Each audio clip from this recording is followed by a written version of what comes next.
The views and opinions expressed by tonight's guests and topic of discussion do not necessarily represent the official policy or position of S4, its hosts, syndicated carriers, or anyone associated with this broadcast. Any rebroadcast or reproduction of this broadcast or podcast without express written consent of S4 is strictly prohibited. Listener discretion is advised.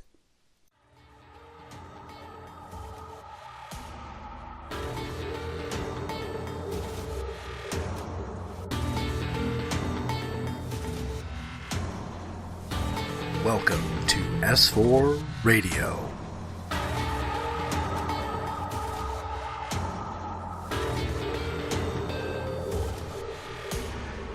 Coming to you live from the dark side of midnight.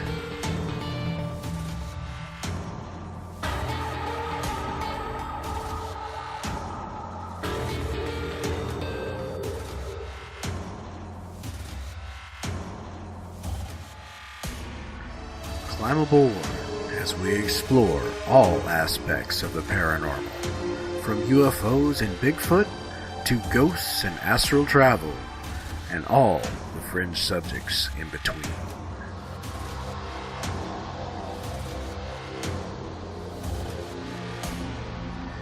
You have found the cutting edge of paranormal talk radio with your host, Eric Cooper, and our S4 panel of specialists. Prepare to go to the edge.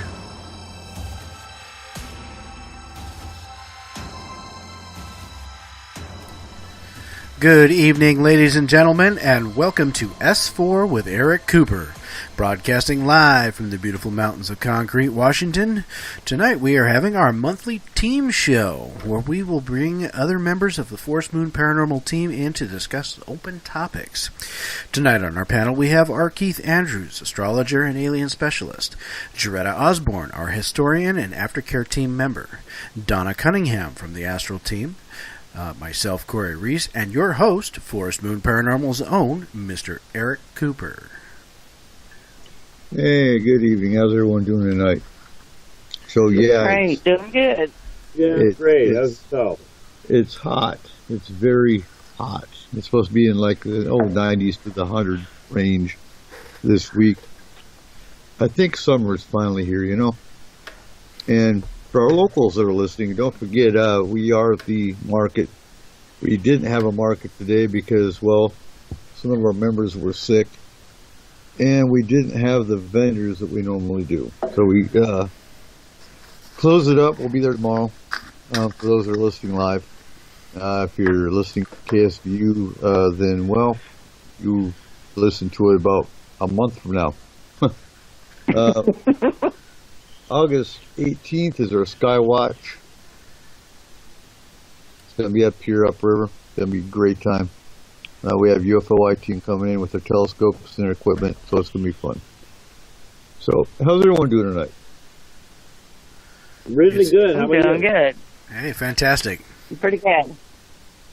Excellent. I got some topics to bring up tonight. Being as it's the team show and we do have open discussion from a team perspective. So Donna, Yeah. what kind of patterns are we seeing this month? This month we're seeing a upswing in some of the curses. Let's see. Let's pull up some of my stuff here. A lot of curses are picking up. We're having a few repeats, just needing some tidying up, it seems. Sometimes things have a tendency to come back, or the residuals get to be overwhelming to a lot of people, just because they're not maintaining on their shields and grounding and stuff like that. That's basically what we're seeing mostly right now.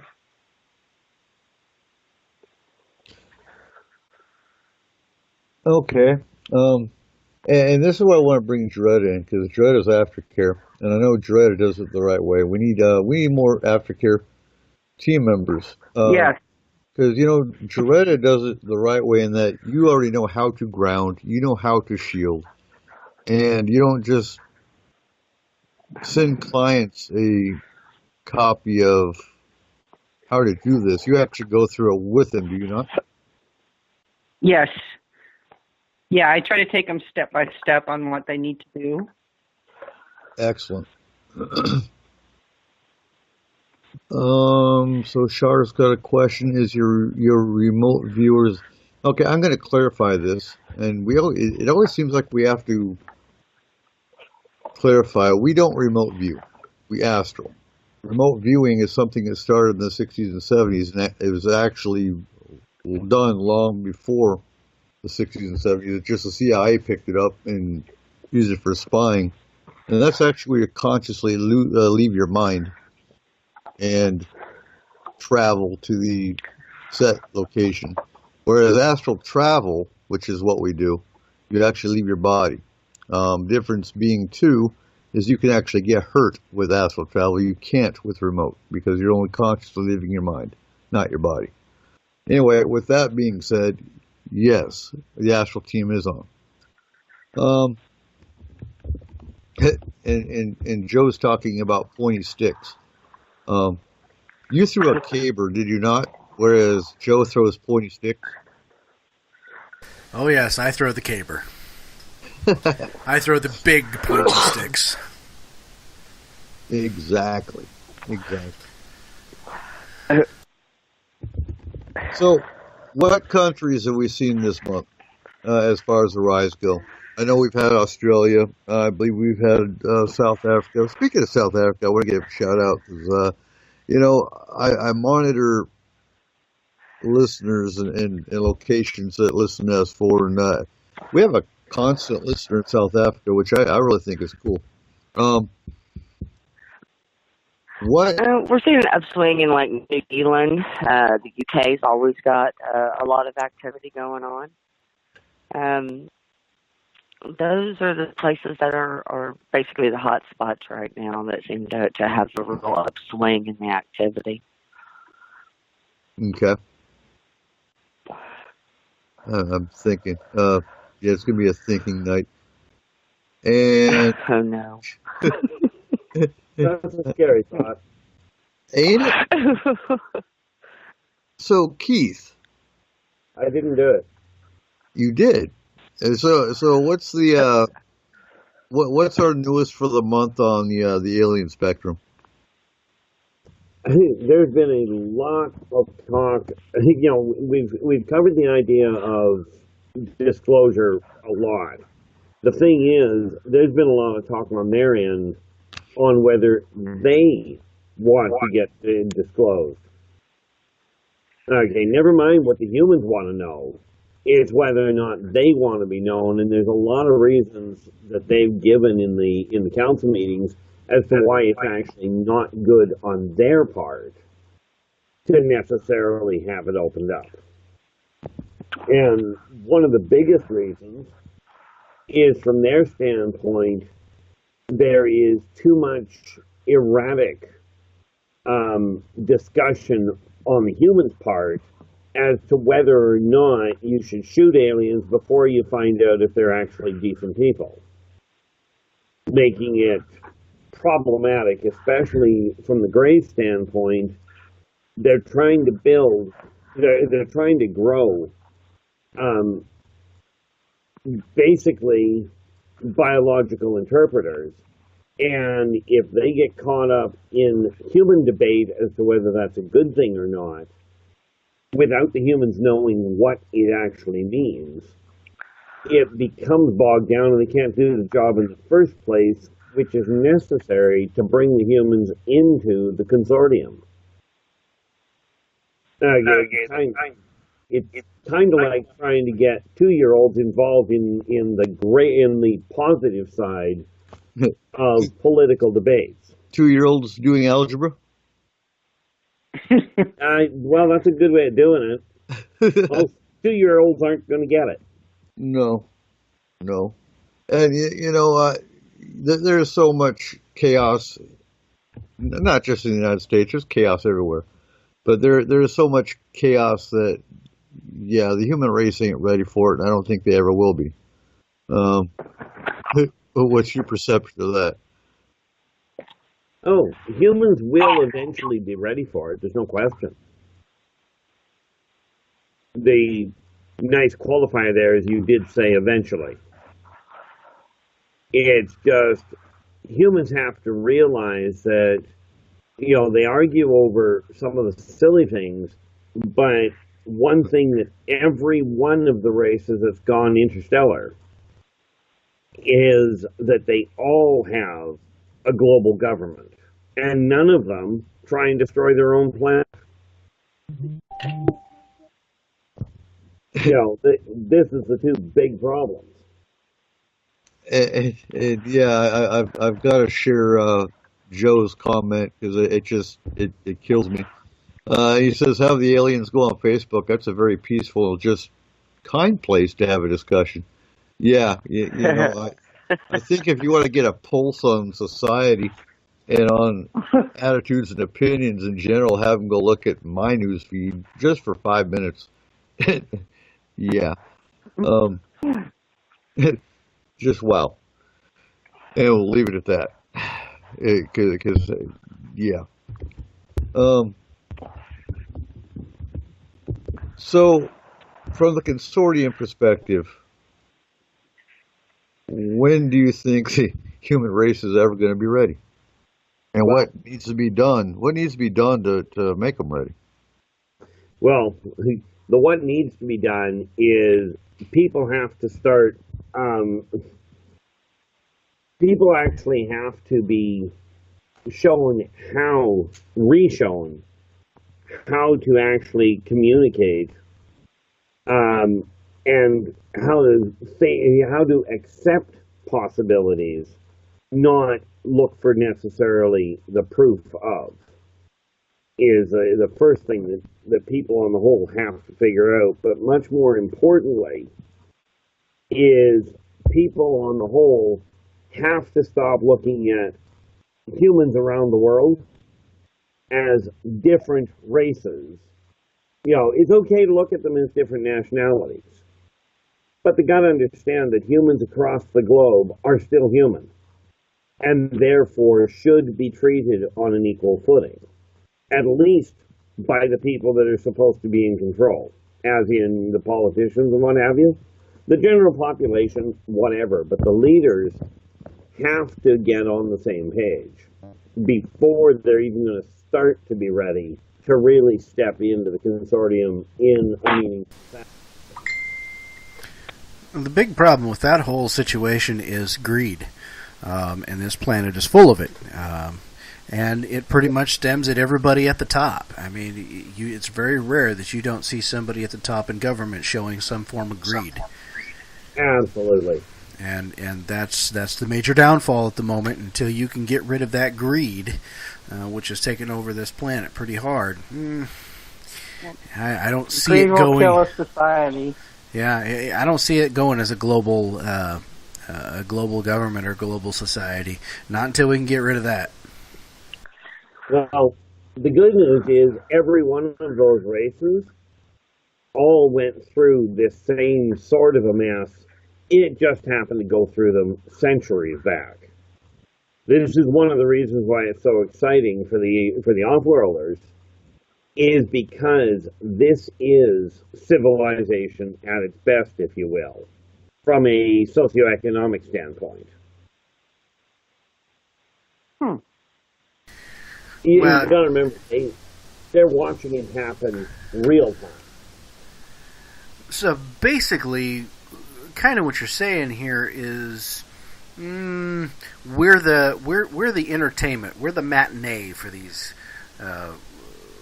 different aliens. Basically, they're sitting back with the soda and the bucket of popcorn, watching us, be greedy and kill each other. Ultimately, yes, and let's not forget, point the fingers at everybody else. Well, hey, watch humans point at everybody else and say it's all your fault. Yeah, aren't we all good at that? In fact, I think I've even heard you speak before about the aliens doing that amongst themselves at times. Absolutely. You know, and don't get me wrong, you guys all know I've got the greatest respect for the military, for the military, like the meat of the military cadre.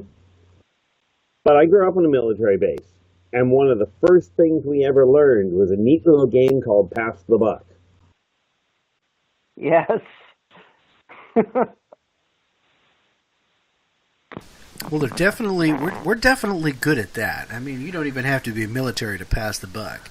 Passing the buck seems to happen within just about every part of our society. Boy, if something goes wrong, nobody wants to actually, fess up to their own issues. They want to pass that buck.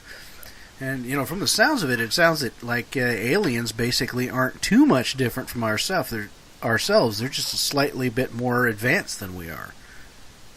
They got better toys. That really is what it boils down to. Exactly. And don't get me wrong, I love toys. What was that, Dretta? Oh, I was going to say, I've always felt like we're kind of the people in that little glass ant farm, and the aliens tap on the window every once in a while to see how they can shake us up. Yeah, we're just the C grade class project.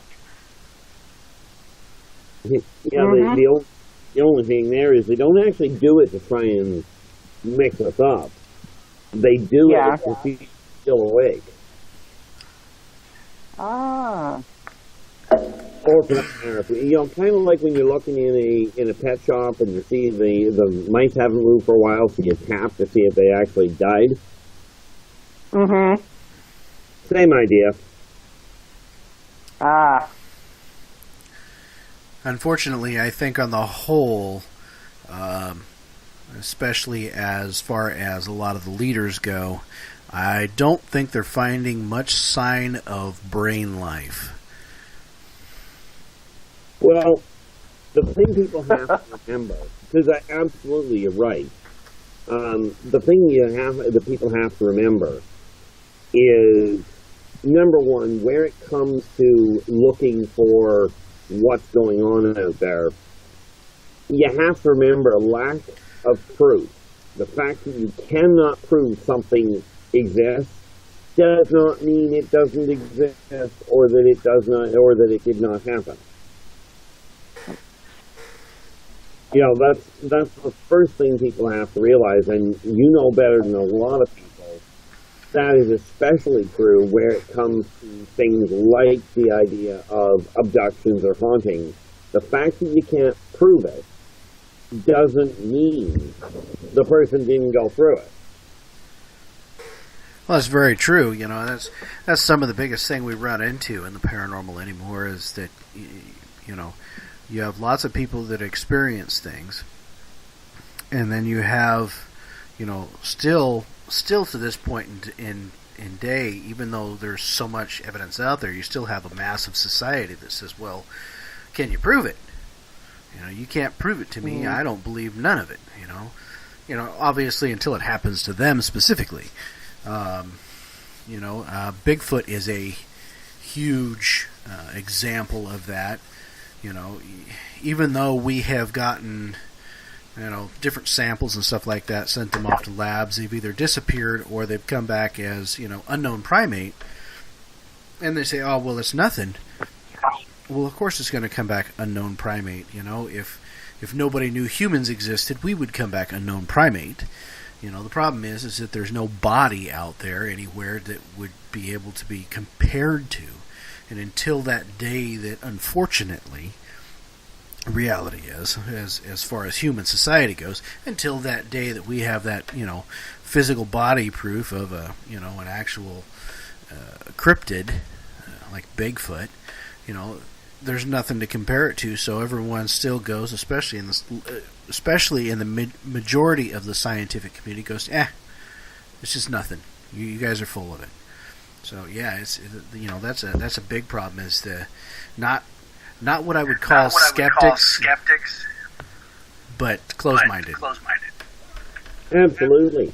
I mean, a prime example of that is that I went personally, and I know I've told you guys about this before, but for the new listeners, back when I was 12, I told the doctors they would never understand the human healing rate until they looked at the triple helix, to which I was told I was nuts, because I couldn't prove it. Of course, at 12 years old, who could?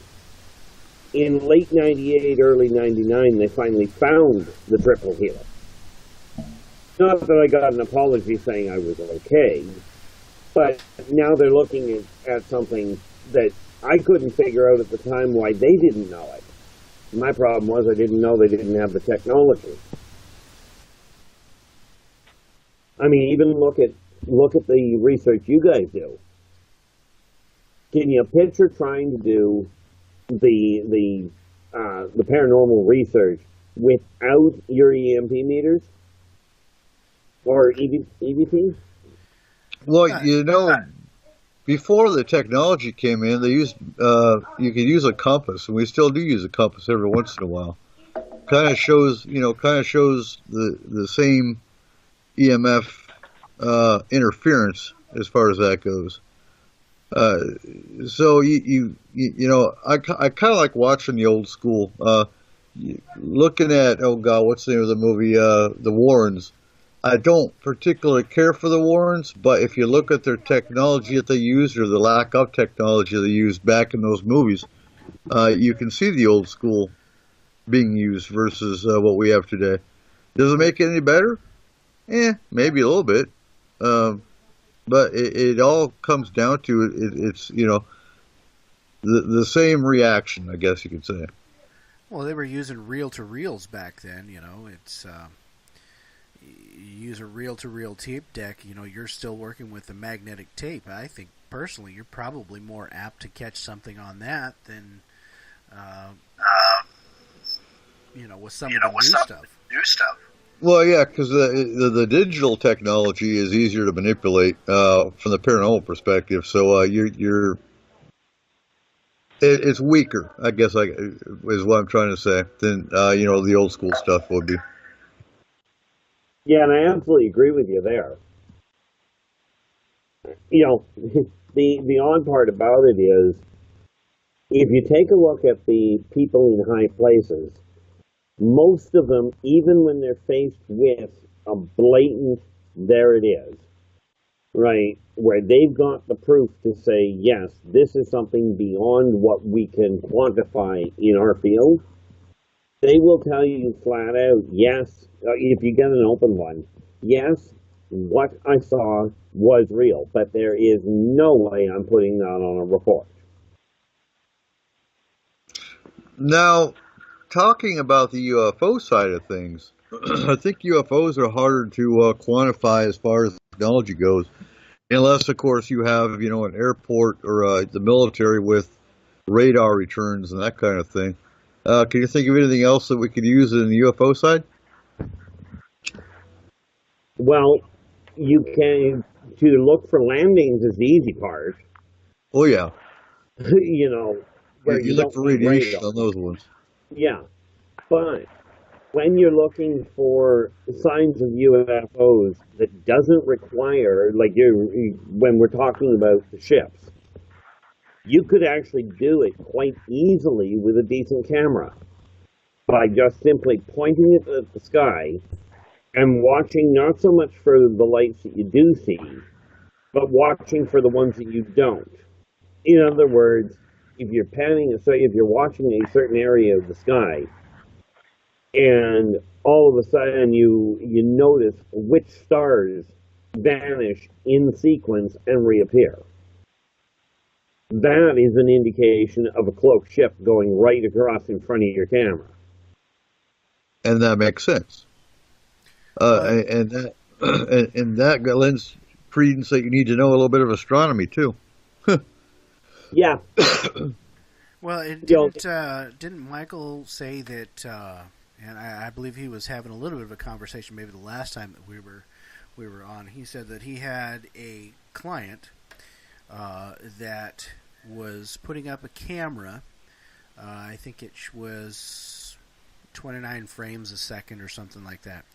And Right. he was catching UFOs, by definition, unidentified flying object, going across the screen that you couldn't see them. You couldn't see them with your eyes because they're moving too fast. And if you were watching the video at regular rate, you wouldn't be able to see them because they're moving too fast. But he was actually taking the time to go through these videos frame by frame. And he was catching these objects moving across the skyline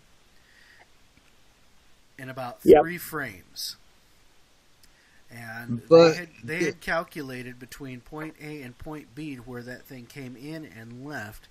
This thing was going at speeds far excessive of anything that we know of, technology-wise, that is terrestrial. The difference between that client and the norm, though, that client was doing a CE5, or a close encounter of the fifth kind, which, if I remember right, he was actually asking them to show themselves. He was actually asking for communication or, visibility. I don't remember that being stated, and it's possible I could have missed that. But as the part that I remembered the most was that he was, I don't know if he had a hunch or what it was, but this guy was actually setting this up to see what he could find. And this is what he found. Yeah. Yeah. I can't wait to see the actual. And there's Markham. Hey, Markham, how you doing? It's unfortunate he couldn't get away from work tonight. But what I want to see the most on that particular case is the communication frames that ran along the bottom of it. I want to see the hard copy of those. Just look at the binary code. Yeah, because yes, most definitely. Those were supposed to be, apparently those were in the frame just before the camera would shut off. Right. Apparently the camera was being shut off kind of like remotely, it seemed like. Battery was fine. Battery was full even when he turned the camera back on. But he said that it would go up to a certain point and it would just click, it was off. That was it, done. And when he looked at the frame just prior to it shutting down, there was this binary code type pattern at the bottom of the frame. Which makes total sense. I mean, let's face it. You're talking about triphasic communication. It's not hard to shut down binaries. Yeah, I can't wait to see that. And again, they'll be here on the 18th of August for our FMP Skywatch. So hopefully we can catch something up here, which ain't far from where the his client is, just the other side of the mountain. And so, no, Markham's asking if we ever got a name off, and that would be a Jaretta question. Jaretta, did you ever have a chance to look up the Northern State information? Just a little bit of it. Were you ever able to see if there was an Adam White that was ever a patient there? Well, patient's name, when the patient came into Northern State, there was really the only bookkeeping names that were kept in books or in their logs was their first and last initial and a number. There's no real names used. The only way we could find it is maybe talking to family members. Okay. But as it for being written on a record, it's only, that's why you see on the grave markers there's like AC and then maybe 184. Right. That's how they were identified. So for just to catch up our listeners here, we had Markham and Mike Moore and I went to Northern State Mental Hospital here in Cedar Woolley and played around for a couple hours with some tech. It wasn't an investigation like that because I don't believe in investigating hotspots. It was more of a Tesla technology and playing around. And he had the Puck 2. And now the Puck 2 is cool. Wouldn't mind getting one just to have. They're running about $250. They have multiple different devices built into them. Runs on an app. It's got a word generator, and I'm not an advocate of word generators for the simple fact that, well, it's too random. But that being said, if you can validate it through historical records, documents, if you can validate it through other equipment or a medium, you can validate the equipment. And we asked what spirit was there, and Adam White came across it, and we asked what the profession was, and it said empath. Now, we're talking back in the 1900 era, so we're discussing what would an empath be for a profession back in the 1900s. It could have been a psychiatrist, it could have been a therapist, it could have just been a mental health or a mental patient, being an empath. So I'd really like to see if there was an Adam White that was there that was either a patient or maybe even listed as a doctor. No, there is listings of the doctors and the professionals that work there, but there's just no real listing of names of the patients that were there. Okay. And what was cool about I didn't. Go ahead. I'm sorry. No, go ahead. I will look into the doctors and even groundkeepers. They had all sorts of different people that work there, so I can find out about that. Excellent. So let's discuss that for a minute. So what is important about the historical records of a location before we go in? To me, what's important is finding out the information on when the house was built, the history of passing down from one owner to another, also the environment that the house is in, whether they could be close to an earthquake. Earthquake fault. If there's radon that's been around there, if there is asbestos in their homes, because some of the homes around here are very old. Mm-hmm.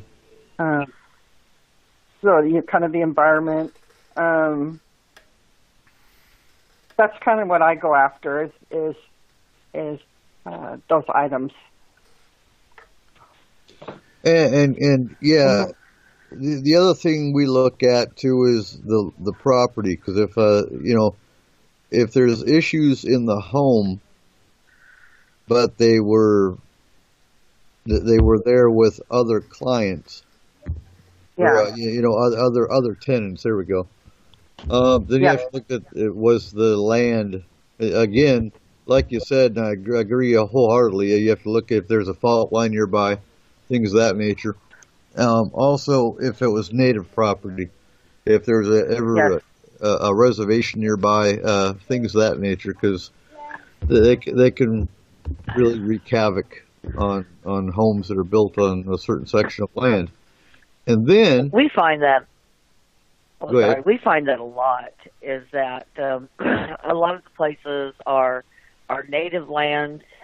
There's a village there at one time, or they were old settlements, and there was a plague or something that come through there and wiped out a lot of people. We find that a lot in the places that we go to and clear, as that's something that is really a very predominant thing, and the history that Doretta finds out a lot is very helpful in those events, because it helps us kind of identify what we're dealing with sometimes.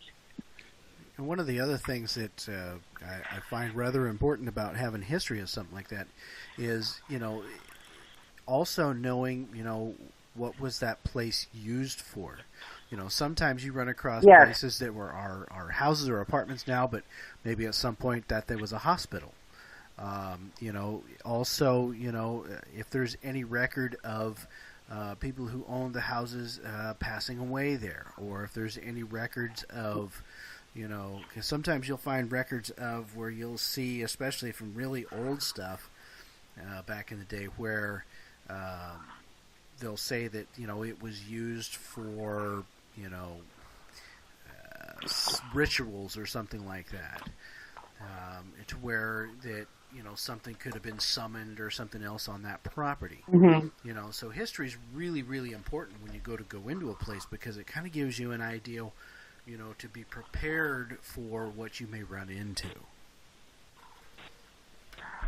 Exactly. One of the things you look into for a report, what you were talking about, Corey, they're called brownfields.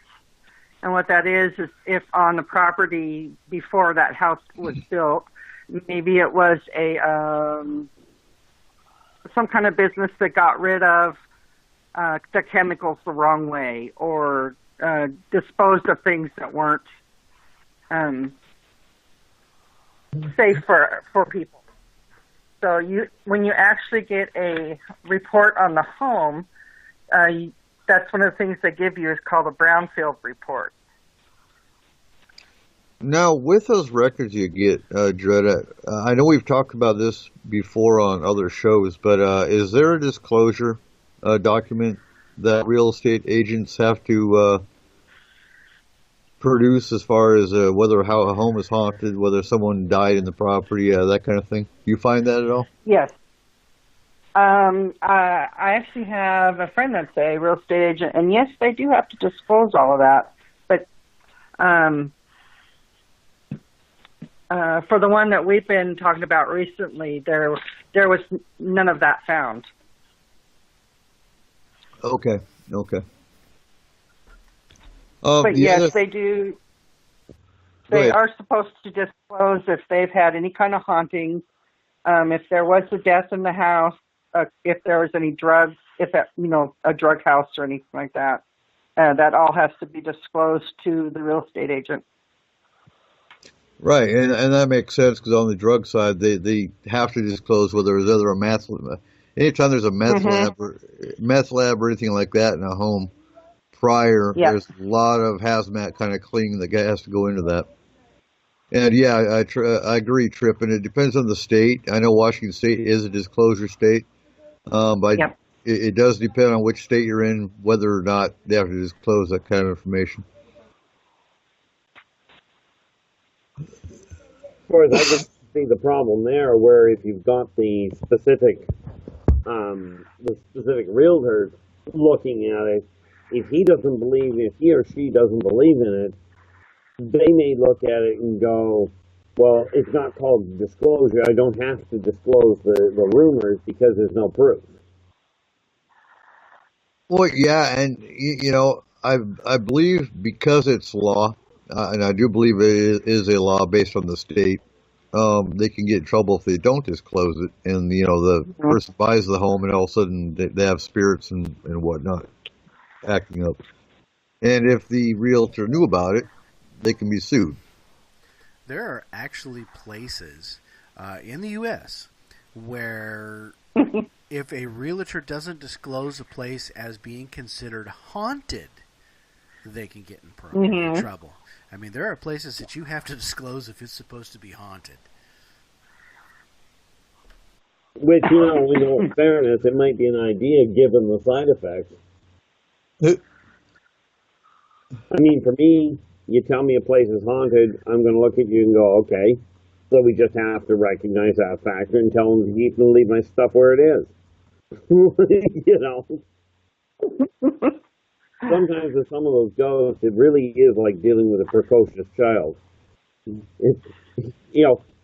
had a situation when I was married where we were trying to can, and my wife at the time took it very much in stride. The canning knife went missing. She turned around, she put the knife down, turned around to get something, turned back, and the knife was gone, and she literally looked at the ceiling and goes, look, if you're going to take the knife, do the freaking job. They put the knife down.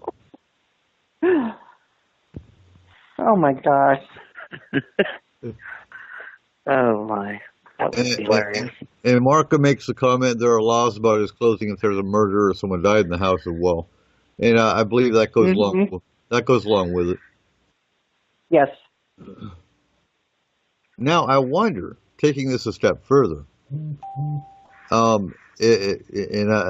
know what the answer is, but wouldn't it be kind of cool if we came to the point where an abductee or a real estate agent had to disclose whether there was an abduction in the home? Yeah, that would be great. Not for the abducted. Right? Oh, that could create a bit of an issue trying to sell that house, because most people are going to think, gee, I don't think I really want to be abducted by aliens. Yeah, and then the government have to come out and actually admit that there are abductions going on, so that'll never happen anyway. Probably But, not. Realize that you never know, does work. also, as we know, though, most abductions are individual specific as far as bloodline and whatnot. So just because you bought a house from a former abductee doesn't mean you're going to be abducted. Yeah, but layman people don't know that, man. No, they don't. I know. The first thing they would think of is it's going to be the house. It isn't going to be the person. And so they think that they're going to have, little gray aliens coming down, or green aliens, most of them when they think green, are going to come down and abduct them and stick something in their rear end. Oh, yeah. When you look at Like the famous question I got, do aliens really come down to have sex with people? No, they do not. That very seldom happens, actually. That's something from the media and TV. But, yeah. So Trippin says, duty to disclose selling stigmatized property. I pulled it off legalmatch.com. Then let's talk about the Fae, because the Fae is a whole nother one that we do encounter quite a bit, and that's got a lot to do with the property, and that's what people do landscaping. They cut down a certain tree, they create a fairy altar, and don't leave anything in the altar. Well, yeah, that kind of upsets the fairies a little bit. So we found that. Fairies can be mischievous little brats sometimes. They can be, especially when displeased. In all fairness, the brownies are more fun to have around for that purpose.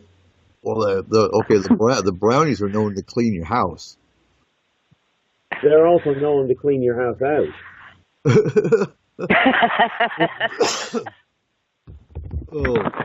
Oh. So, let's talk about the goblins, since that came up the other day. Tell us a little bit about the goblins, Keith. Well, number one, they're not an off-world race. Right. They actually evolved here. And more often, because they're an underground race, but the problem with them at this point is every now and again, somebody will do something that forces the door open and pulls them out of their world. Like out of the underworld. And I don't mean out of hell, I mean the underground. And because they get pulled out, they don't know how to get back in, which is why they get tested. Understandable. It's more an issue of them being panicky. In their own world, they're not known as the brightest people anyway. But when you pull them right out and drop them into a world of concrete and light, they get really agitated. Yes, they do. But they are, the best way to look at it is they are caretakers of the underground. Okay. But understand the reason they're as volatile as they are is because they will literally, if something doesn't belong there, they will try and remove it. Now you take that mentality and all of a sudden you put them upside, topside, in a world of concrete and bright lights and wood, which none of it belongs in the underground, they still see it as though, oh my gosh, we've ended up in a pocket of the underground where all of this foreign stuff has to go. Okay, they're not going to ask if it's okay or if they're in the wrong place, because in their scope, they're in the right place. Okay, the trick to send them back is to weaken the ground around them, and they'll literally drop back to where they belong. Problem solved. Okay, because they're a lot happier underground. So basically, it would be like taking us and beaming us to a, let's say, an alien planet where everything is completely different, but not realizing that you just got beamed there and looking around going, holy crap. Basically, yeah. Well, it definitely throws them into a panic. And they are funny little creatures. And if you ever get a chance to speak to one, they are very difficult to understand because everything they say is very guttural type grumbling and growl. You can make it out, but it's very difficult. And they just really don't want to be where they're at. You know, that's the whole issue of it. Well, I don't think I blame them. Because if I was in my world and sucked into another world, yeah, I'd be a little upset too, and confused and distraught, and yeah, I don't. Cranky. They get cranky. They really do. I wouldn't want to be here either. I mean, just cut and dry in a nutshell. I mean, just Mr. Cooper without his coffee. Huh? Just Mr. Cooper without his coffee, they get grumpy. Right. There you go. Without my coffee and a cigarette, I can be cranky in this world, let alone another one. You know, I think as much coffee as you drink, Cooper, I think you should be sponsored by one of the coffee manufacturers. I think so. I think I'll look into that. Yeah. Maybe we'll approach Whitney Coffee or something. I'm thinking as much coffee as you drank, you must have at some point bought one of the CEOs a brand new boat. I'm telling you right now, when I was in Iraq, I drank so much coffee I didn't need to drink water because of what? The coffee kept me hydrated. Well, yeah. Oh, and that's in 130, 140 degree temperatures. Oh, I love Markham's comment. He goes, cranky? You, Coop? Sure. Oh, I can get cranky. Why, yes, he is, and don't call him Shirley. Yeah, exactly. Oh. You know, I mean, I know Coop goes through a lot, but it's like I keep telling people, I myself only have usually 3 or 4 cups of coffee before noon. Of course, my cup holds like 4 cups, but yeah, I've only had 3 or 4 cups. It's only a pot and a half. Yeah, I mean that's not bad. I don't think anyway. But no, the goblins are, they really are. If you catch them underground, they're really nice people. And for the astral team, going down and seeing them at work in their own world is actually a really fascinating world. It's a beautiful little world. Bring them up topside, and all of a sudden they get just a tad testy. Oh, Markham. Yeah, Markham just brought up the new Forest Spoon cups, or coffee mugs.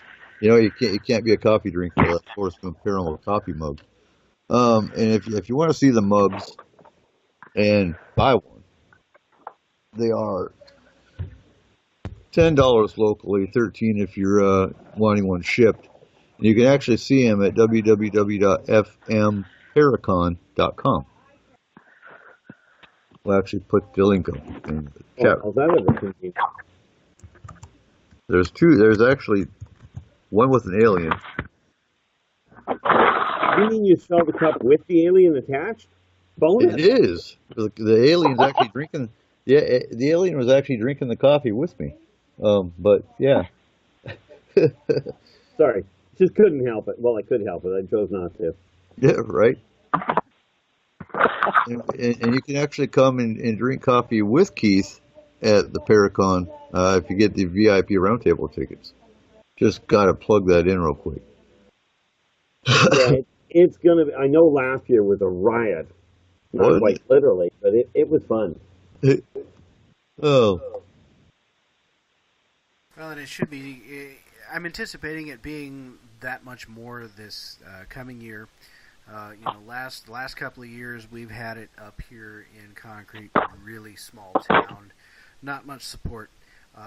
But we're having it now at a much better venue, much larger venue, and one that is actually really close to larger towns as well as the main I-5 corridor freeway. We get the right advertising out there, and we should probably have quite a full house. It should be a great Paracon this year. Not that the other ones weren't good, but this one should be over the top. And if we can get as many VIPs this year as we have had in past years to come and set in with all of the speakers and be able to ask the personal up and close questions, it really should be quite an event. And a taco bar. There's going to be a taco bar for dinner. Nice. Well, that's excellent. Looking forward to that. And we'll discuss it a little bit more during the next hour, because Marco brought up one of the VIP guests that was there that got upset at the way we handle, and we're going to discuss that on the team from the team aspect after the break. As far as we got accused of being judge, jury, and executioner, and let's go into that a little bit. So when we deal with spirits, demons, yes, we deal with demons on the very rare occasion, and the malevolent entities, do we actually act like judge, jury, and executioner? What do you guys think?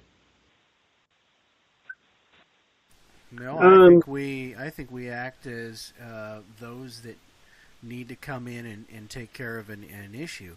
You've got an entity there. Hold on a second. What? You've got an entity there that is causing great strife for a client, including possible physical harm. When you go in there, you don't necessarily have time to ask questions and be sweet and nice. You got to stop this thing, whatever it may be, and however you may have to do it. It's one of those things. It's not necessarily judge, jury, and executioner. It's basically like being, I guess the best way I could put it, it's like taking a special ops team to go in to save somebody. It's what you got to do. Now, and I'm going to clarify that too, because we actually do ask questions when we need to. We don't just go in there guns blazing. If we did that, we have actually rescued aliens. We put the goblins back where they needed to go. We didn't kill them. Any kind of entity, regardless of what it is, whatever kind of cryptid, whatever kind of, even aliens, we deal with them on a case by case. We don't just go in there and destroy. Yeah, like I remember dealing with one where somebody had pulled a spirit out of the etheric plane, Mm-hmm. and by their deliberate action, trapped the spirit. Now I'll tell you, the spirit was some testy, but he had right. He had right to be testy. He had been kidnapped.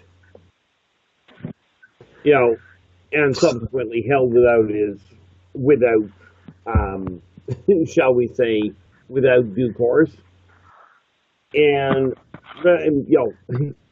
did I deal with the spirit? Yes.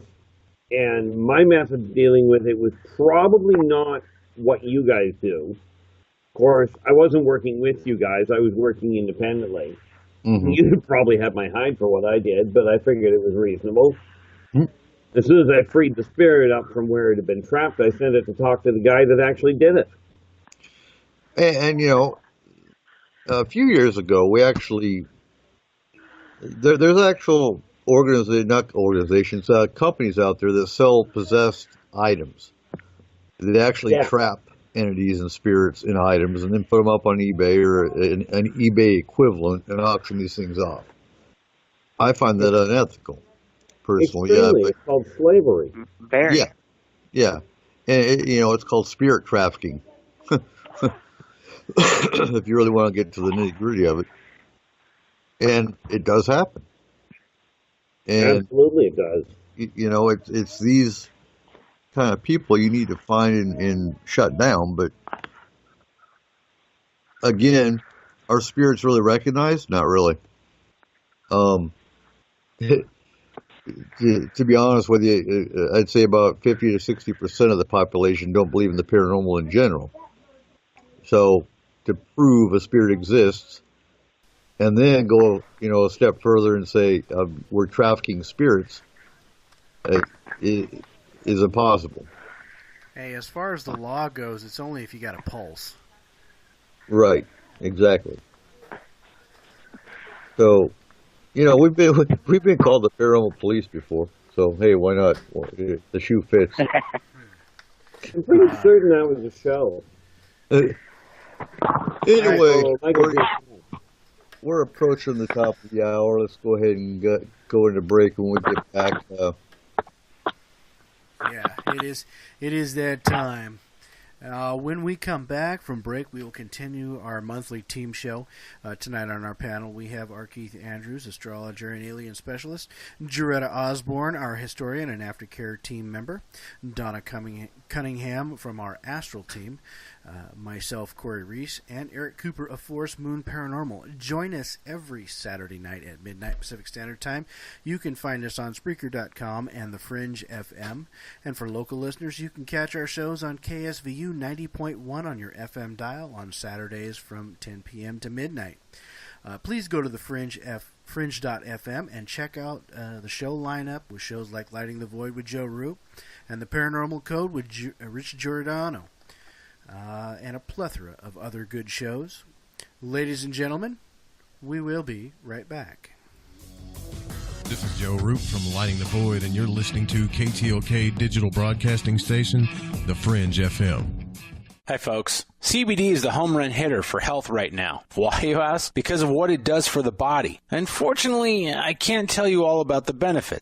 There's reasons. Do your due diligence and log on to AncientLifeOil.com. That's AncientLifeOil.com. Ancient Life Oil uses organic ingredients and is blended in coconut oil for some of the best benefits. Legal in 50 states and non-psychoactive. Log on to AncientLifeOil.com. That's AncientLifeOil.com. Select Joe Roop at checkout at AncientLifeOil.com.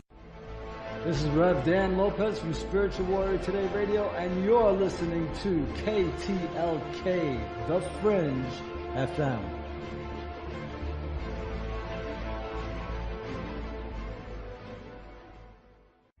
Who were the real ancient Egyptians? What is it about ancient Egypt that captivates us all? The critically acclaimed series Magical Egypt is back with all new episodes. Let Chance Gardner and company take you on another adventure through Magical Egypt in the new series Magical Egypt 2. Magical Egypt 2 attempts a forensic reconstruction of the science of the ancients through a study of ancient aesthetics. Also, the best researchers and authors in the field like John Anthony West, Graham Hancock, Laird Scranton, Robert Bouval, Lon Duquette, Aaron Cheek, and more join together to explore the topics of the esoteric and the hidden messages of the ancient Egyptians. Just go to MagicalEgypt.com right now and put in the code word FRINGE and get 10% off any download or order, including the groundbreaking original Magical Egypt series, as well as the new episodes in Magical Egypt 2. Also, check out the great work and the companion series at MagicalEgypt.com. Click the banner on the Fringe FM or go to MagicalEgypt.com and use the code word FRINGE and get 10% off your order today while it lasts. You asked for it. We listened. Changes are coming to the Fringe FM. Hear the Paranormal Code with Rich Giordano live Monday through Thursday at 7 p.m. Pacific, 10 p.m. Eastern, starting July 9th. July 9th, we're going to be going 4 nights a week on the Fringe FM. Followed by Lighting the Void with me, Joe Roop, live at 9 p.m. Pacific, midnight Eastern. Then, stay up with us in the early morning hours for some of the best paranormal and alternative programming around. The truth is out there, and so are we. The Fringe FM. Ew, yuck. They're unhealthy. Bugs. I hate bugs. Our home is clean, but occasionally bugs show up. Well, I found something that is tougher than bugs. Orange Guard. From contact, it kills bugs. Plus, Orange Guard kills hidden bugs and keeps new bugs away for weeks. The ingredients in Orange Guard are on the FDA generally regarded as safe list, so Orange Guard may be used around food, humans, and pets. It comes with a 30-day money-back guarantee. Orange Guard. Available at orangeguard.com and Ace Hardware. Are you intrigued by Paranormal Talk Radio? You'll love the new Paranormal Radio app from TalkStream Live. You'll find a great selection of talk shows covering UFOs, ghosts, strange phenomena, and much more. Download the Paranormal Radio app now and start listening to the very best in paranormal talk entertainment, including the network you're listening to right now. The Paranormal Radio app, free in Google Play and the iOS App Store. This is Preston Dennett from PrestonDennett.weebly.com, and you're listening to KTLK, The Fringe FM.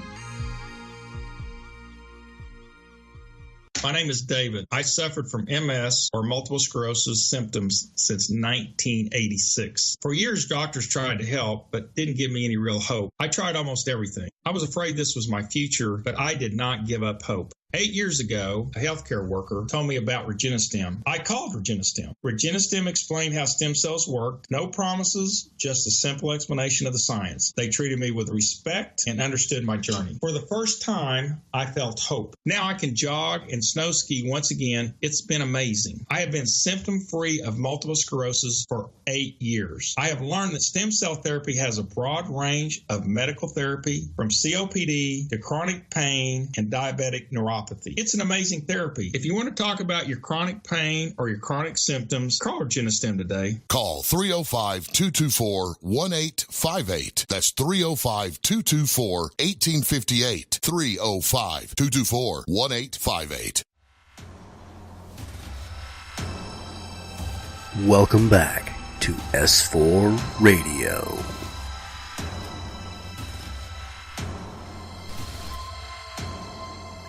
Welcome back, everyone. For those of you just joining us tonight, we are having our monthly team show. On our panel, we have R. Keith Andrews, Jaretta Osborne, Donna Cunningham. Welcome back, everyone. And thanks for having us. So, Hi. catching ourselves up here. So Markham and I went up on Haystack Mountain, the little mountain behind us, rather big mountain behind us, and went up there in the pitch dark. And I gotta say, I think you described it best, Markham, when you said it felt like we were visitors and weren't exactly welcome, but we were just being watched. Being tolerated, yeah. It was a weird vibe, and I don't know if it's just because there's you can't take a step without getting your foot in bear crap or what it is, but there's definitely something going on in that area. I want to get the drone up there. Yeah, that might be a good idea. Yeah, I want to do it in the fall when the leaves are at a minimum, see if there's any movement. Well, it was just strange using your FLIR and seeing the hot spots in the bushes. Yeah, I'm gonna upgrade I like that little C2 for interior work, like we did at the mental hospital and the dairy barn stuff. But I think for in the woods, I'm going to have to get something with a little more distance on it, a little more range. Yeah, and I got to say, because I know we're being will be played on KSVU and our locals will be listening. So if you do see lights or if you see anything strange in the sky, just give me a straight call, 360-840-7674. And we definitely want to check the local stuff out.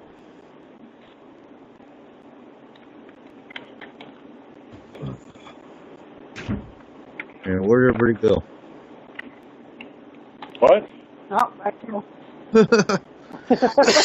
They just got quiet. Which, give it time, and we'll have a glitch in the system for that one.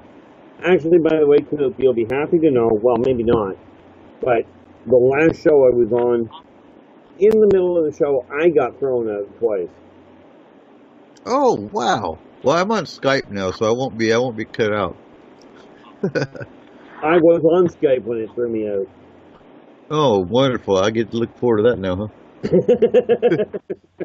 Oh, you're welcome. All right. I'm going to have to get your number for Skype. So I want to switch gears here because what I want to see with Fourth Moon Paranormal down the road, not this year, probably not next year. Give us a 3 or 4 years, and it'd be kind of cool to see, because we're already an emergency response team for paranormal, but emergency management is the same response and is the same whether it's paranormal, whether it's a volcano, whether it's Bigfoot, a landslide. Blood drill. It really doesn't matter. So it'd be kind of cool to see our team actually delve into the disaster in general side along with the paranormal. That would be nice, especially considering we get word of the disaster or the impending disaster through the paranormal channels. Now that would be interesting. See, there's a cute one that the governments know about and they're doing jack about. And it's a doozy. No, but now, give it a few more years and you guys will get called right smack into the middle of it. Yeah, but I don't know if I want that. Have you heard of the term hang up your shingle? Yeah, Take it down? And, so we always say, movies always have a little bit of truth to them. And this is where I'm going to kind of switch gears also and bring up Super Soldiers. Because I've been on the Bourne trilogy kick the last 2 days. I'm already on board Jason Bourne 5. So what kind of truth do we see with Super Soldiers? Well, that sort of depends on if you want to talk to the super soldiers themselves or the scientists that are involved in creating them. Well, we already know the CIA is the ones directing it. That's only one branch. Right. That's not the only one. I have no doubt about that. What I find funny, taking Homeland Security, is FBI, FEMA, all the security, criminal justice, and disaster organizations are all part of Homeland Security. But CIA sits over here by themselves. I would think CIA being, the Central Intelligence would be a part of Homeland. Oh, you're mistaken. But they're not. I guess they think they're special. And, you look at history with MK Ultra and all the other little programs and projects they get themselves involved with that violate all sorts of human genome rights. Why would they be isolated? Well, and here's the big question I think that you add into that. Are we talking super soldiers as in genetically enhanced? Or are we talking super soldiers as in highly trained, basically brainwashed humans? Actually, from my understanding, and that's a complicated problem, Good. You're talking about super soldiers that are genetically enhanced, but you are also talking about super soldiers that are psionically amplified. Yeah, I'd be more along the genetically enhanced, because that's not human anymore, essentially. See, a lot of that program, what they do is they increase stress levels via some pretty horrendous means in order to tap into and trigger hidden mental capabilities that humans are born with, they just don't use. And then they work amp. So basically, what's funny is you got the aliens, the off-worlders want emotion, but with the super soldier program, they're taking out the emotion and then doing genetic enhancement. Or vice versa. Right. Yeah. If you take out the emotion from any human being, what you've got is basically a biological cyborg. Because you can still think basically critically, but you have no emotion one way or another to whatever you're doing. You're not happy, sad, or whatever about it. Someone says, go kill that person over there, you're not going to give a flying crap who it is, what it is, or how it is. You're just going to go do what you've been commanded to do, if that's what you're told to do. Well, yeah, and here's the kicker to it. You're building a sociopath with the ability and drive to kill, and then wondering why you have a problem with them not listening. And, Trip brings up a valid point. Isn't it the first step joining the military? Well, when you join the military, you get broken down. That's why you've got drill sergeants in your face screaming at you and whatnot. But then they build you back up. That doesn't take the logic out, though. Because if you're given an illegal order, you still have the logic to say, no, I'm not going to do that.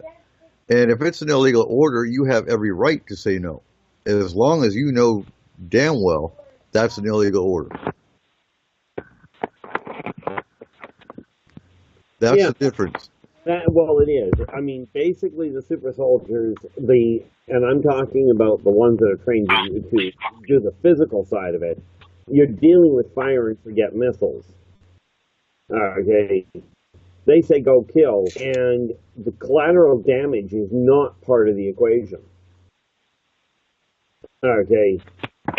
And of course, the other problem is once you cut one of these guys loose and you send them on a mission, there's only one way to stop them, and it is not by subdual. There's a lot of. Never mind the question of what you're doing to the people. There's a lot of flaws in what they're doing, and they're not paying attention to them, which really makes you wonder about the people that are building the super soldiers in the first place. But, here's a big question is, we're working on two fronts here. And the question is which one is going to take us out first? And first one is obviously what we're discussing right now, possibly genetically enhanced super soldiers with no basic emotions to them that'll do basically whoever's bidding to a certain extent. And the other is AI. When are we going to run across the generation of the Terminator? The scariest part about the movies of the Terminator is that is possible. That is very possible, minus maybe the time part of it that they put in there. But I mean the fact of basically creating an artificial intelligence that can think for itself and then realize that humans are probably a virus to them. It could be a bad thing. Trippin is saying special forces do what they're ordered to do. Not necessarily true, because I had the opportunity of knowing a few special forces, and they're just like you and I. They have unique missions, yes, they do, but they still have common sense. They still can violate their orders if they're illegal orders. They're no different. they're uniquely trained, yes, still have common sense. Well, that's just it. And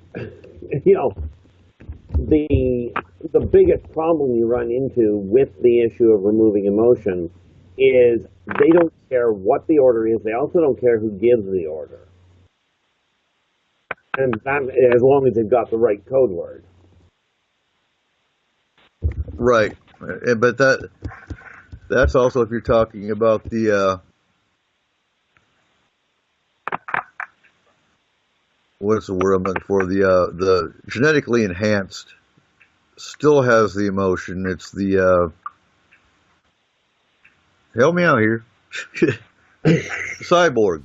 Yeah, there you go. Well, and the thing of it is they've already proven that you can take a person and literally reprogram the human brain to drop all emotion out, to have a simple code word that triggers them off into doing whatever that it may be that was basically pushed into that person's head.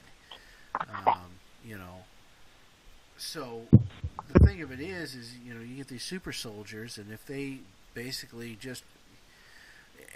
basically you could genetically enhance the emotions out. I mean, all it is if you really come down to think about it, if you have a genetically enhanced human being to where you've modified the genes of how the cells and stuff are created, you can modify the cells that are created in the brain.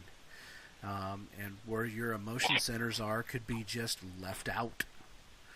And if you basically program these things, because that's basically what they're going to be at that point, to, when you tell them this is what they do, you're running into a problem, because you still have the ability to think to a certain extent, but also highly trained and following orders.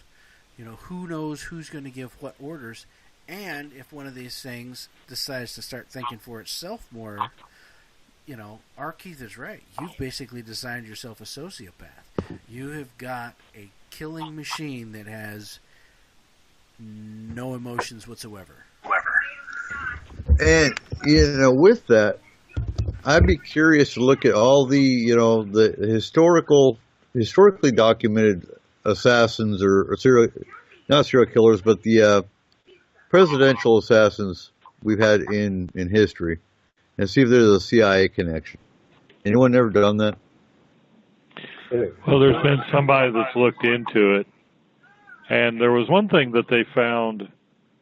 Oh God, what was it?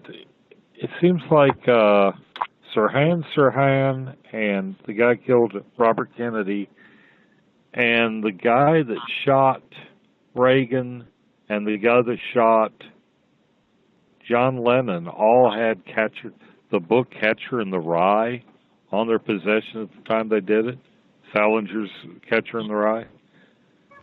So there's some kind of weird thing about that. I can't remember the details. It seems like there was a connection to that. So do you think there's a code word in the book? It's got to be a code sequence. I would say it's a code phrase or a code.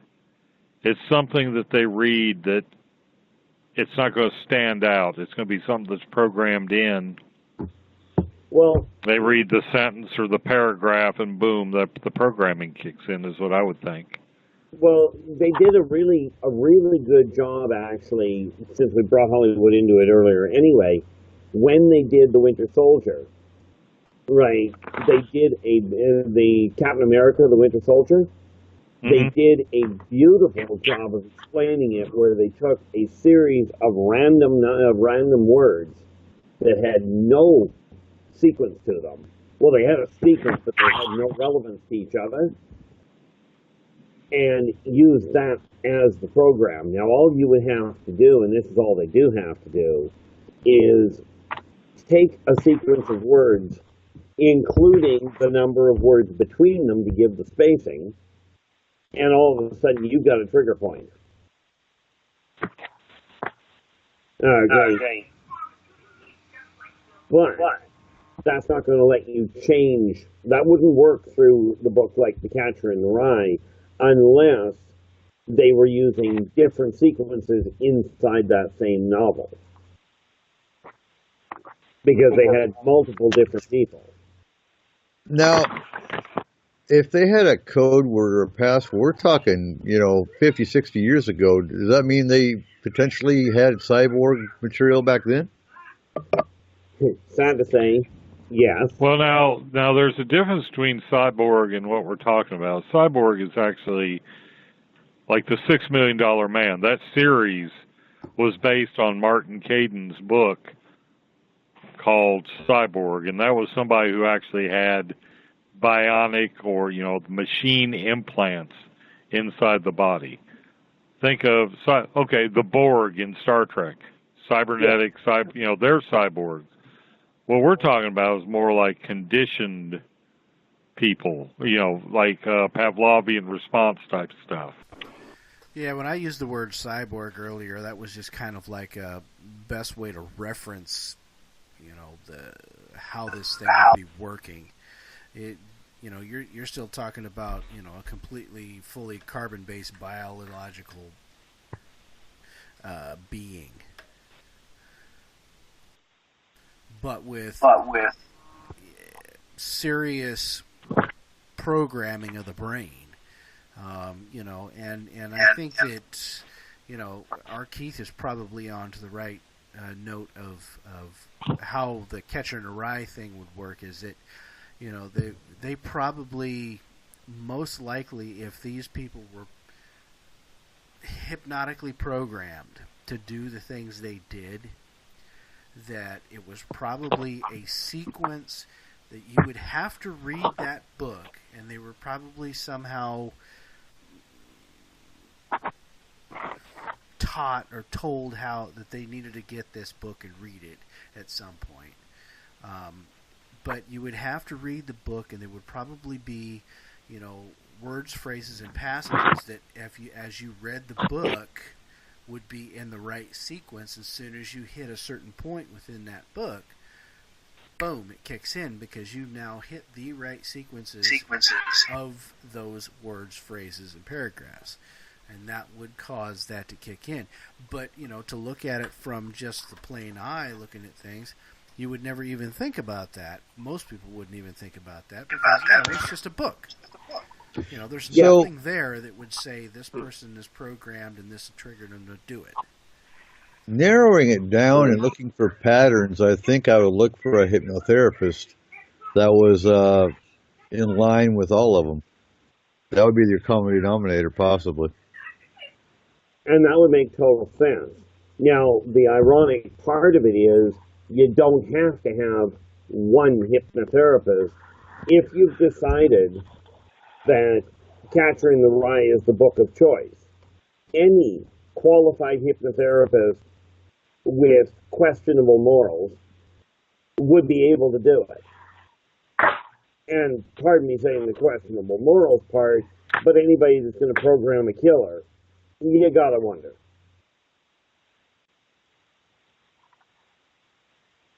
But that's my opinion on that issue.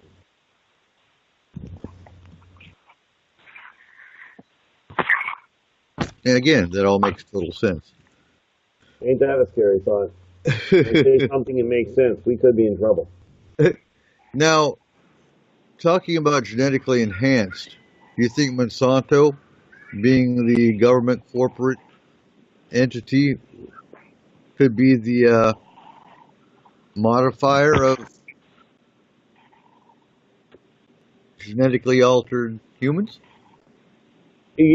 Much as it's a wonderful thought process, the answer is it doesn't make any functional sense.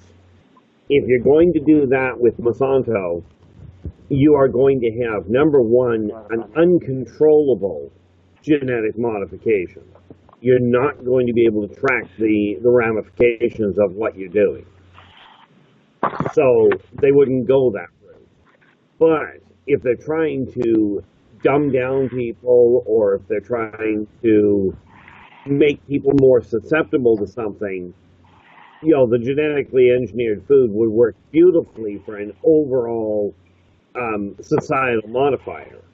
But you certainly don't want to do genetic enhancement on a nationwide random toss. Well, no, I get that, but what if they're not just genetically altering plants? What if they're genetically altering humans with the same company but under an umbrella? Look, Monsanto is definitely an evil entity. There's no doubt about it. They suck. But I think what we're talking about here goes far and above the technology for genetic enhancement that Monsanto has. We're talking about something much higher. Now, that being said, there's nothing saying that whoever is doing the genetic modifications or proposed genetic modifications that we're talking about here for, a super soldier, there's nothing saying that those people aren't telling Monsanto to do certain genetic modifications to the foods and stuff to do just what our Keith was saying, where you could just kind of, dumb down the population by adding a little crap to their food. So that's just my theory on it. Well, I don't think you even have to, in order to dumb down the population, all you have to do is modify the educational system. I swear, I just had a kid get a couple years ago, graduated the bachelor's degree with less curriculum than I had by 9th grade. Hey, look. It's been dumbed down that far. Oh, yeah. It's ridiculous. The bachelor's degree that she got is the rough equivalent to my 10th grade education.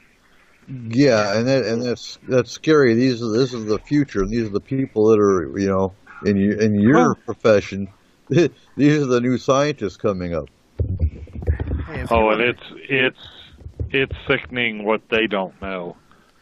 Well, I was working with a recent grad not too long ago, and you got to be fucking kidding. Whoops, sorry. Whoops. You got to be kidding. I have to edit that one out, Corey. Yeah, thanks. Appreciate it. Now I'm going to have to go through all that to get that out of there. Well, it's at 4 hour. It's at 4:27, so it's the 1 hour and 27 minutes. 27 minutes into the second hour. But anyway, it's just amazing what's not taught. There's things. Well, I've got a kid that graduated with a bachelor's degree that still can't spell, and the spell checker doesn't catch these, like KNOW. Sometimes get used, which she means no, N-O. And it's just, and this person has graduated with a bachelor's degree. This one will scare you. Damn. This one will scare you personally. Up here, many schools do not get you to memorize the periodic table. How can you get? No. How can you not? That. Oh, apparently. Thank God you don't have to, but it's like, my God, that was a pain doing all that.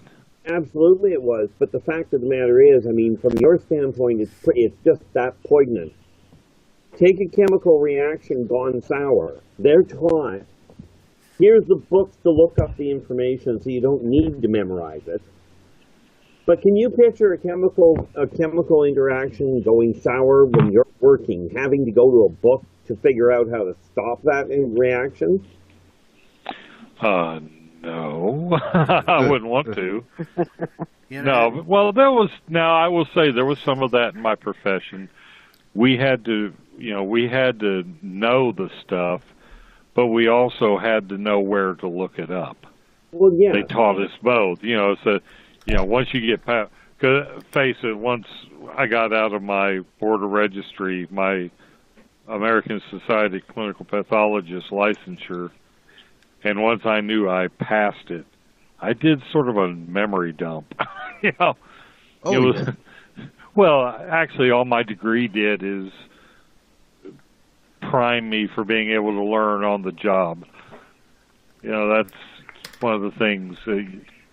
What I do the lab work and the stuff I do, you learn most of it. You get exposed to it. You get the theory. You pass the test. But you apply it once you get into your clinicals and once you start working. That's when you actually become a tech. You know, about 3 or 4 years into the practice is when, you know, it all starts to make sense. So what you're saying is you're new and up and coming medical technologists, or have about the equivalent of a CNA.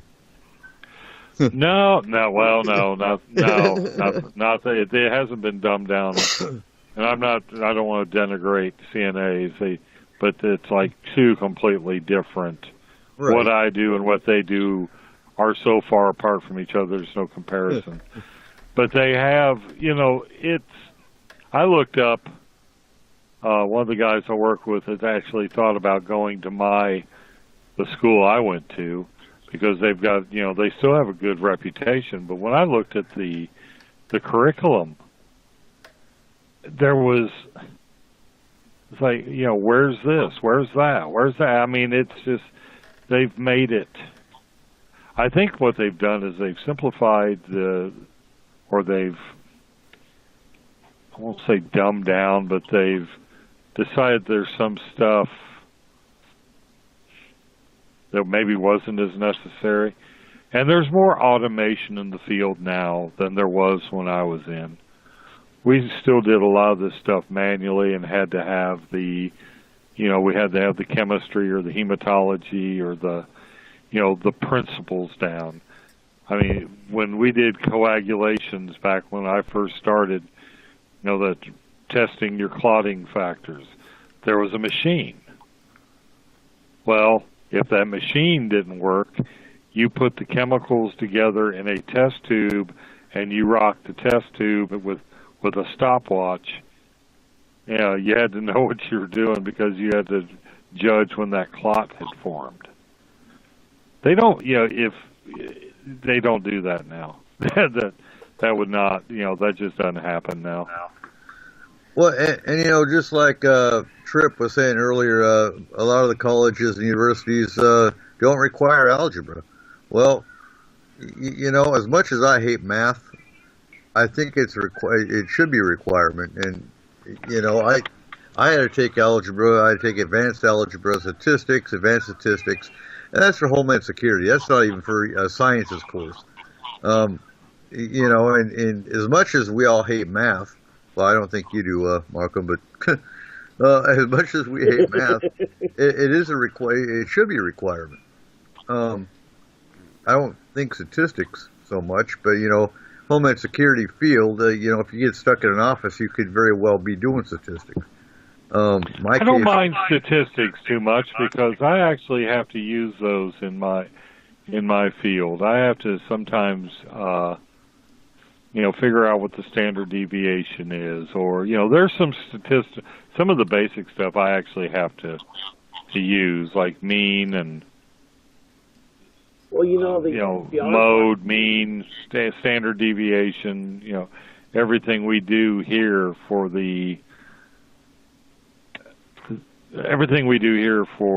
like the quality controls falls along that bell-shaped curve, you know, the two SDs, the mean, you know, out either side.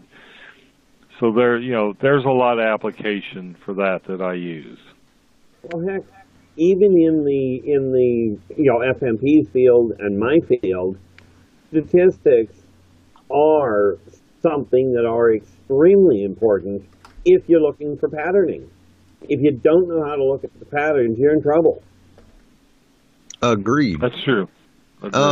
You know, and you can tell you can tell the state of our nation when you go to a 7-Eleven or any other little convenience store and the cash register is broken, so they have to give you change manually.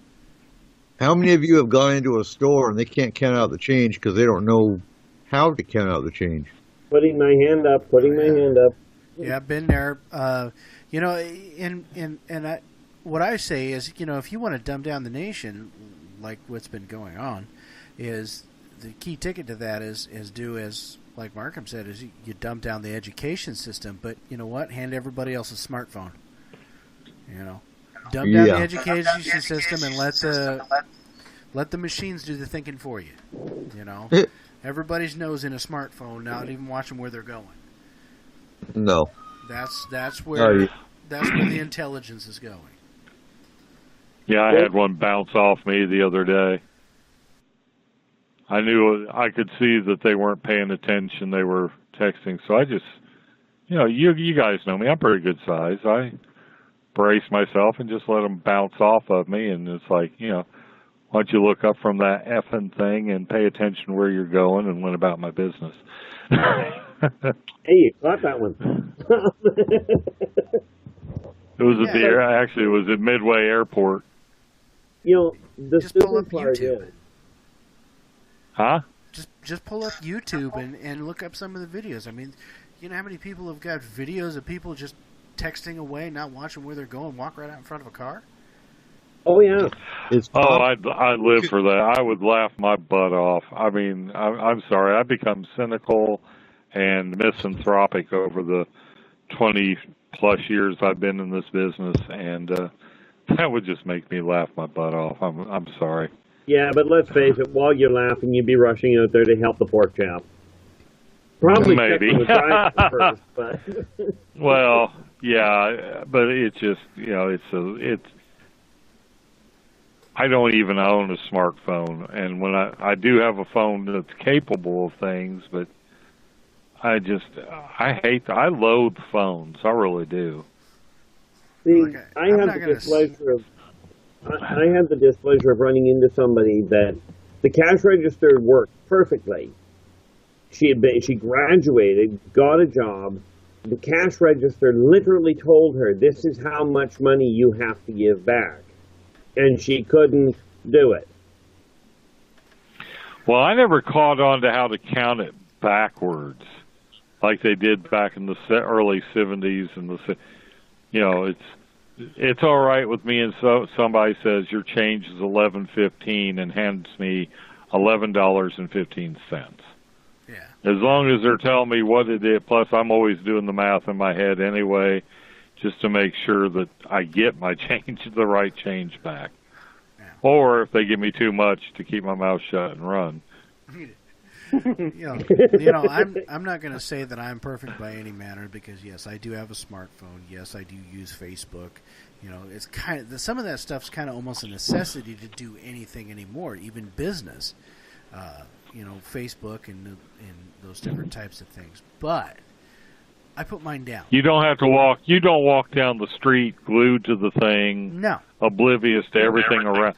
That's what bothers me. Or you'll see people around a table that they ought to be interacting with each other, and instead of interacting, they're all off in their own little world, Facebooking or Twittering or taking selfies. I mean, that's what chaps my ass. Or they're sitting right next to each other and they're texting each other. Oh yeah, how stupid is that? Yeah. And on the other note, everything Forest Moon Paranormal does is through Facebook and cell phone if we're out mobile. That's where the people are at. That's where the clients are at. That's where the people needing help are at. You have to go with the times. Imagine if we didn't have Facebook. Imagine, how would clients find us? Well, here's the thing. You're absolutely right, but that's because you guys use the tool. You don't become a tool. True. I mean, you put it is a tool. I mean, I use a hammer when I build things. When I'm not building things, I put the hammer away. And I mean, it's getting to where with these phones, it's an addiction.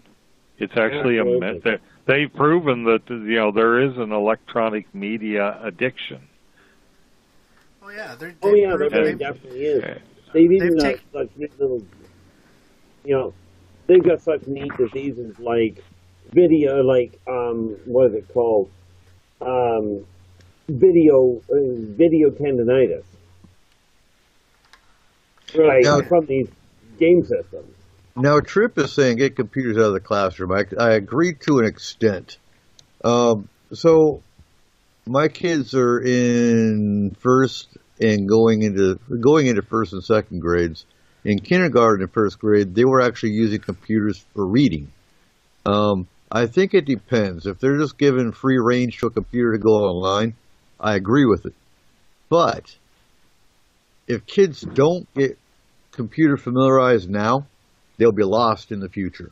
Because by the time my kids are old, or 17, 18, and looking for a job, I can't even fathom where our technology is going to be in the next 10, 11 years.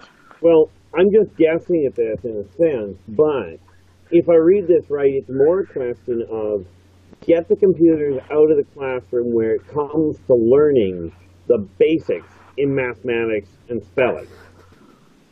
There are exceptions where kids need the help, but on the whole, if you get the kids to memorize the 12 times tables, before you turn them loose on a calculator, before they get into calculus and all that, but when you're doing basic math, they will be so much further ahead. And the spelling, the way we did it when I was growing up, was if you misspelled a word on a page, you wrote that word out 10 times.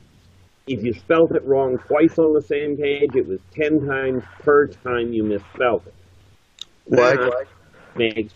That makes people that can spell. All right. And I can say I can say right now they're still doing that. When Cheyenne brought her list of spelling words in home, and she had to write them 5, 10 times, and then she had a spelling test every Friday. Same with math. Math was all done manually. There is no. I can speak for concrete anyway. There is no math on the computer. There's reading on the computer, but there is no math. They're still doing math manually, and they're still doing spelling the old school way. The reading on the computer, in a sense, actually makes sense if you're talking about reading a book. Not doing the spell checking for it. Do that the old way, but actually reading a book or reading a textbook. If you do it online, like if they've got it on the electronic form, economically it's cheaper.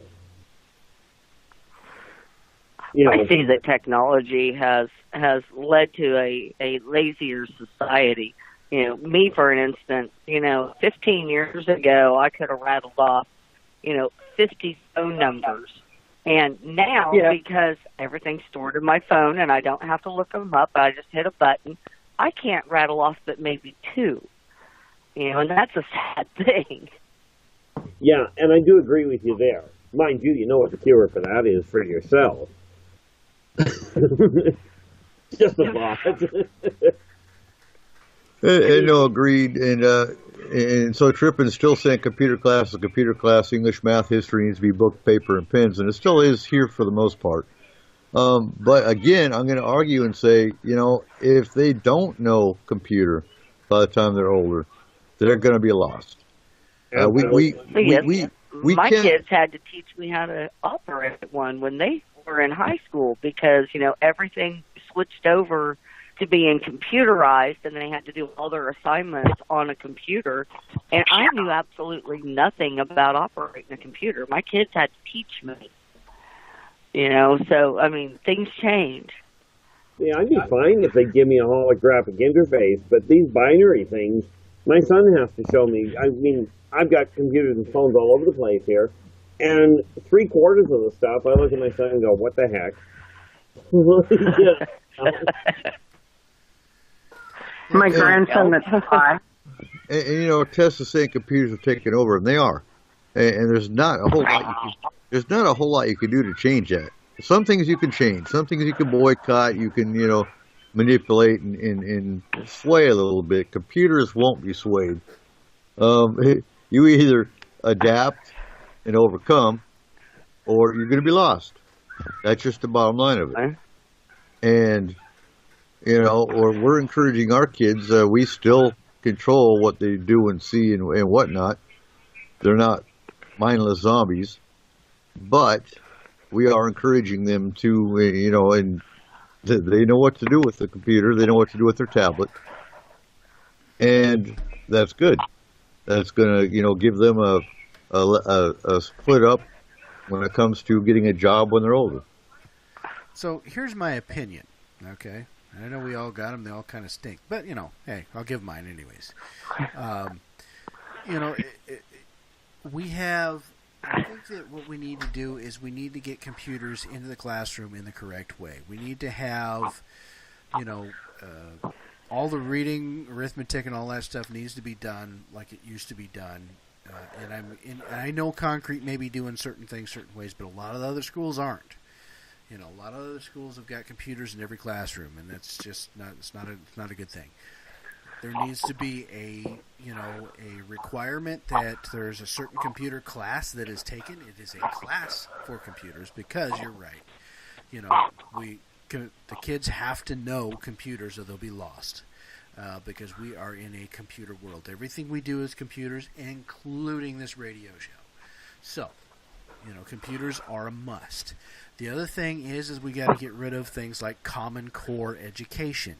Because that is crap education. You're talking about taking an education system, making it one type way for everyone. And it doesn't work. Because, you may have 20 kids over here that can learn one way, and there may be 2 over here that can't learn that way. It just doesn't work. It doesn't click with their brain. It doesn't work with their pathways. It doesn't work. And you have to have the flexibility to be able to teach those 2 kids so that they can be as smart as the other 20. So there's certain things that have just got to, if we're going to bring our society's intelligence level back up, one is we've got to do things like we used to do them, pen, pad, paper, and books. For one, on that part. Also, you have to have a computer class, and thirdly, you have to get rid of the Common Core system, which is a bunch of garbage. And with that, what I like to see is life lessons class, how to balance a checkbook, how to, not everything is on parents. You get the argument, oh, your parents can teach you that. Well, yeah, there are certain things the parents need to teach you. But how to balance a checkbook, how to do your day-to-day things on your own. They used to have classes like that. Yeah. I think, getting home ec. Yeah, that was home ec. A lot of the kids nowadays can't tell you how to change the oil in a vehicle or change a tire. Right. Yeah. And they don't even teach home ec. Their phone that could call them. Yeah, Trippin says home ec. There you go. Yep. How to cook. It's not taught. No, and I think it should. It's not taking it away from the parents. It's common sense stuff, how to live on your own. What if you didn't have parents? Yeah. Actually, I was lucky enough that when I was still in school, they were still actually doing a class that was, I don't think they called it home ec, but it was something very similar. And they did. They taught us, the basics of how to cook something. They taught us the basics of how to grab a needle and thread and sew something, and how to use a sewing machine. They taught us, how to, this is how a checkbook works. They taught us a lot of these things. Not saying that I paid that much attention like I should have, but,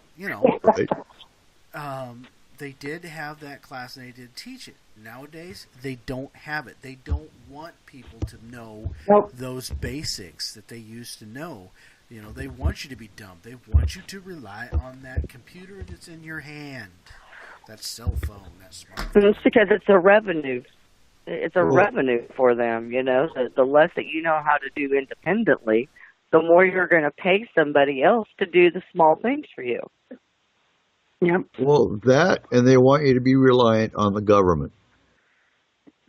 Yes, and if the government actually took care of you, that would actually help. It would, and we're actually coming to the, 10 minutes from the top of the hour. So, Keith, tell us a little bit about your new book. Well, it's called Believe in Yourself and Follow Your Dreams, and it literally it's a little book designed to show you how to take your life from where it is, regardless of where it is, and through simple steps, reclaim power over it so you can go after what you're aiming for. You know, ordering it is easy. It's $10 plus $3 for shipping to the States or $2 in Canada. And you can order it straight through me at innervoiceenterprises@yahoo.ca, or I'm pretty certain if you get a hold of, any one of you guys, you can get the information to me. Exactly. Sounds great. Where can we find your YouTube channel? That is R. Keith Andrews. Excellent. And Markham, tell us a little bit about the Fringe. Oh my, so many changes and so many cool shows, but we can be found at thefringe.fm, and you'll know you're on the right page when you see Joe and me and the rest of us and Lighting the Void. Excellent. And for any new listeners, you can find Forest Moon Paranormal at Facebook. Just look for the group, Forest Moon Paranormal. And to get your FMP mugs, you can just go to www.fmparanormal.com. And you'll see a plethora of new products that are going to be put up soon. We have mugs, we have bracelets. Pretty soon we'll have hoodies and t-shirts up again. And Corey, any last thoughts? I just remember that we've got the Paracon coming up. It's September 22nd. We are going to be in a much larger venue that is in between Burlington and Cedar Woolley, Washington. And we're not going to be far from the freeway, so there's going to be real easy to get to. We're going to have a great selection of speakers this year coming. We got speakers from as far away as North Carolina. That would be Mr. Markham. We've got speakers from California, Canada, just all over the place coming in. And then there's a great opportunity, in the evening for certain VIPs, who want to pay the extra money to get into that particular round table, to be able to sit there and have that face-to-face, one-on-one conversation with all the speakers. If you had a question while you were sitting there in the audience listening to a presentation, it's going to be your opportunity to sit down there and, hey, there's that question. Put it out there and, have a great discussion on it. This is I believe it's our third year, right? Yep, this is our third annual. Third annual. It only gets bigger. Yeah, and I have great expectations this year for it. I'm pretty sure that this one, being our third annual, we've gotten a little bit of that information out there now that we're here every year doing this. A lot more people are becoming interested, and if we can get some good advertisement out there, I think we can have people coming in from all over to see this Paracon. So great expectations for that right at this point. I think we're going to have a very large and wonderful Paracon. It's going to be quite a great time, and it's going to be a great chance to see all of our friends and speakers and stuff that have been around before coming into it. So we actually have two different Bigfoot organizations that are pushing us on their calendars. I think it's great.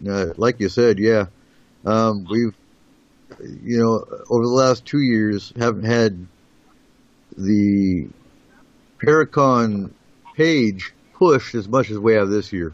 We have people sharing it all over the place, and a lot of excitement's generating, and looking forward to it. If you're local and you're listening tonight, we will be at the Upriver Farmers Market tomorrow, so stop in and say hi. Pick up your alien. Yes, we do give away aliens. And August 4th at the Farmers Market, we are having a disaster and safety fair. Have several different agencies coming out to talk about disasters up here, how to prepare for them, and maybe we'll even push some paranormal disaster safety stuff too. Never know. Anyway, on that note, thank you for everyone listening tonight. Corey, go ahead and take us home. Okie dokie.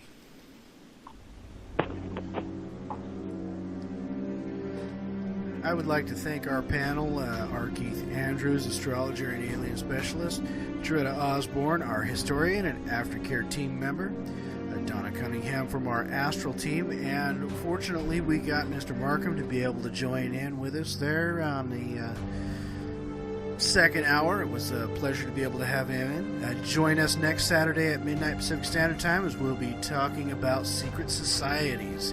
You can find us on Spreaker.com, TheFringe.fm, and KSVU 90.1 for our local listeners. I would like to thank all of our listeners because without you, there is no S4. Good night, and remember, keep your eyes to the skies.